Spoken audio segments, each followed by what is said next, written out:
삶이 그대를 속일지라도 슬퍼하거나 노여워 말라.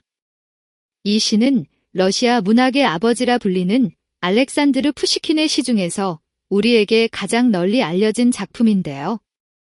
삶의 희로애락을 노래한 이 시는 인생의 본질이란 과연 무엇이며 슬픔과 불행은 언제든 닥칠 수 있지만 그것이 지나면 행복이 찾아온다는 긍정적인 메시지를 전달하고 있죠.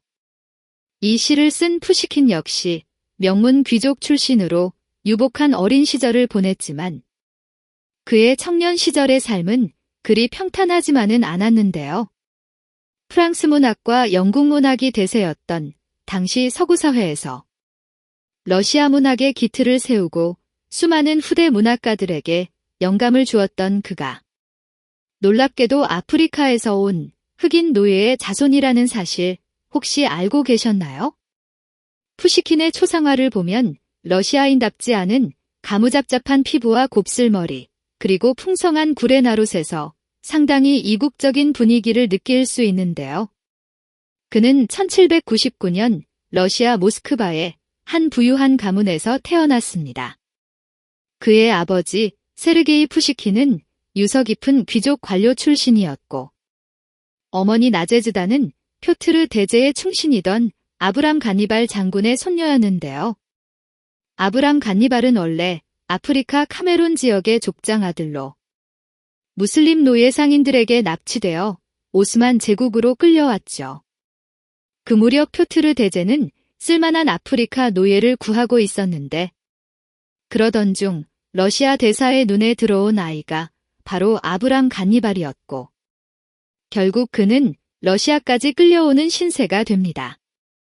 그런데 표트르 대제는 첫눈에 아브람을 마음에 들어했고 그가 세례를 받을 때 대부가 되어주기도 했는데요. 그런 이유로 아브람의 세례명은 표트르의 아들이란 뜻의 페트로비치가 되었죠.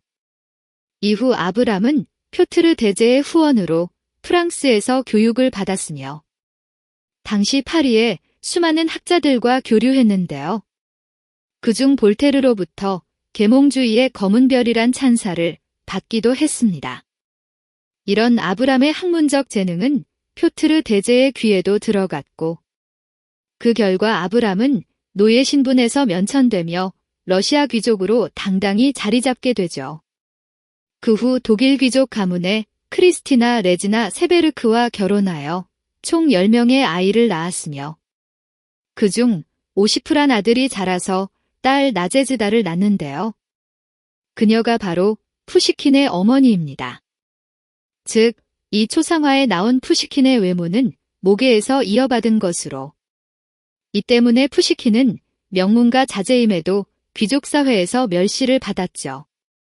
그럼에도 푸시킨은 외증조부의 업적과 자신의 이국적인 외모를 자랑스러워했는데 일례로 그는 러시아 황제에게 보낸 서신에서 자신 이외에 흑인을 조상으로 꼽을 수 있는 러시아 문인은 없다고 말했을 정도라고 하죠. 그리고 외증조부를 오마주해 집필한 작품이 바로 표트르 대제의 흑인인데요. 이렇듯 러시아 제국의 아웃사이더였던 푸시킨은 아이러니컬하게도 문학으로서 러시아의 민족주의를 확립하며 러시아 역사상 가장 위대한 시인이자 문학의 아버지로 추앙받게 됩니다. 당시 러시아 귀족사회에서는 프랑스식 언어를 구사하는 것이 트렌드였는데 아름다운 어머니와 대지주였던 아버지가 활발하게 사교계 활동을 펼친 덕분에 푸시킨은 어려서부터 문학살롱을 자주 접했고 동시에 유모로부터 러시아어와 러시아 민담을 꾸준히 배웠는데요. 이러한 성장 배경은 푸시킨이 러시아 민중의 삶을 깊이 이해하고 훗날 민중 시인으로 성장하는데 커다란 밑거름이 되었죠. 이후 푸시킨은 왕실 귀족 학교인 리체이에 입학해 문학적 재능을 인정받았는데요. 그는 17세 때 진급시험에서 자작시 차르스코 예셀로의 추억을 낭독해 심사위원이자 유명 시인인 가브릴라 데르자빈에게 큰 인상을 남겼습니다. 그리고 리체이를 졸업한 후에는 당시 귀족들의 출세 코스에 맞춰 외무성의 공무원으로 취직하는데 이내 그는 전형적인 공직 생활의 염증을 느끼고 사교계에 진출하여 방탕한 생활을 누리는데요. 그러면서도 문학그룹 알자마스에 가입해 활동하며 외래 문학이 아닌 러시아 문학을 꽃피워야 함을 주창했죠. 그 과정에서 러시아 설화를 쉬운 구어체로 표현한 서사시 루슬란과 류드밀라를 발표했는데요. 이 작품은 서사시 골격의 희극적 요소를 가미해 민중에게 친숙하게 다가가며 큰 인기를 끌었습니다.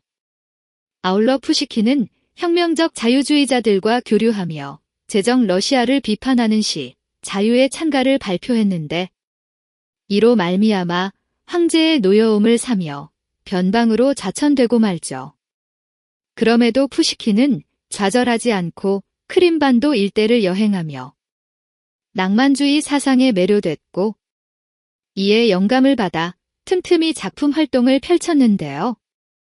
이후 옮겨간 오데사에서 총독의 아내와 불륜을 저지르다 결국 관직에서 쫓겨나고 가족 영지인 미하일로프스코예로 추방되고 맙니다. 그곳에서 푸시킨은 홀로 고립된 채 러시아 역사를 연구했고 그 과정에서 농민들과 교류하며 민화와 노래를 기록하기도 했는데요. 그의 대표작 삶이 그대를 속일지라도가 바로 이 무렵에 쓴 시죠.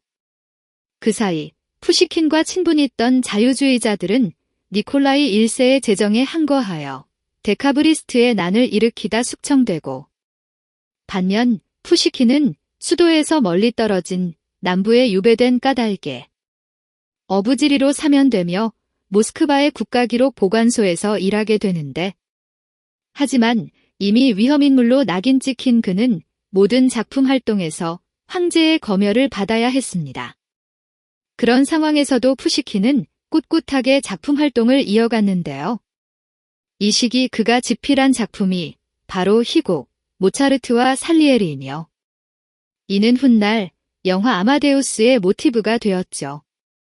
그러던 어느 날 푸시킨은 한 무도회에 갔다가 일생일대의 순간을 맞이하는데 바로 나탈리아 곤차로바를 만나 사랑에 빠진 것이었죠. 당시 18세였던 나탈리아는 13살 연상의 남편과 사별한 상태였고 게다가 그녀의 집안이 몰락한 까닭에 부자인 남자를 찾고 있었는데요. 이 때문에 나탈리아의 집안에서는 두 사람의 결혼을 반대했지만 푸시킨의 열렬한 구애 끝에 둘은 마침내 결혼식을 올립니다. 하지만 그의 결혼 생활은 결코 행복하지 못했으니 그 첫 번째 이유는 나탈리아의 극심한 사치와 낭비벽이었고 두 번째는 그녀의 문란한 사생활이었는데요. 보기 드문 미인이었던 나탈리아는 결혼 후에도 수많은 연문을 뿌렸죠. 그러던 어느 날 푸시킨은 익명의 투서를 받는데 편지에는 나탈리아가 정조를 지키지 않는다는 내용이 담겨 있었습니다. 그러던 차에 프랑스 장교 조르주 단테스가 나탈리아에게 구애하는 사건이 벌어졌고 마침내 인내심의 한계에 다다른 푸시킨은 단테스에게 결투를 신청하는데 그 과정에서 치명상을 입은 푸시킨은 결국 이틀 만에 생을 마감하죠. 그의 나이 불과 38세의 일이었습니다. 국가적인 대문호의 죽음에 애도물결은 넘쳐났고 이에 따라 그가 결투를 벌인 장소에 기념비를 세우자는 운동이 일어났는데요. 그 결과 푸시킨이 서거한 지 100주년인 1937년에 오벨리스크가 세워졌죠. 이처럼 다이내믹하고도 드라마틱한 삶을 살았던 러시아의 대문호 푸시킨. 그는 어릴 적 볼품없는 오리새끼란 별명으로 불리며 멸시받았지만 오히려 그의 아프리카 혈통을 자랑스럽게 여기는 한편 글로써 민중들의 마음을 이끌어내고 러시아 문학의 정체성을 확립했는데요. 그런 푸시킨이야말로 러시아인의 정신적 뿌리라 할 수 있지 않을까요? 이상 아프리카에서 온 러시아 귀족 아브람 간니발과 세계적인 문학가가 된 그의 증손자 푸시킨에 대해 알아보았습니다.